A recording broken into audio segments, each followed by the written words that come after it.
நீங்க நானும் இப்ப கூட தான் வந்தோம். சுதந்திரமா ஓட்டு கேட்டுக்கணும் வரோம். வண்டி ஏறி நின்று ஜெயக்குமாரை போல ஓட்டு கேட்கல. கால்நடையா மக்களை நேருக்கு நேர் மக்கள் முகம் பார்த்து ஓட்டு கேட்கிறோம். மலர்ந்த முகத்தோடு மலர்ச்சியோடு எங்களை வரவேற்பதை நீங்களே பார்த்திருப்பீர்கள். ஜெயக்குமாருக்கு ஒரு கொள்கை உண்டு. தினந்தோறும் 10 பொய்களையாவது சொல்ல வேண்டும். அதில் நேற்றைய பொய்யை இதில் சேர்த்துக் கொள்ள வேண்டும்.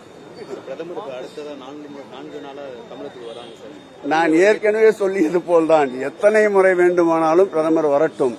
ஒவ்வொரு முறை பிரதமரின் வருகையின் போது தமிழகத்து வாக்காளருடைய வாக்கு சதவீதம் திராவிட முன்னேற்ற கழகத்திற்கு குறைந்தது 2% கூடிக்கொண்டே இருக்கின்றது.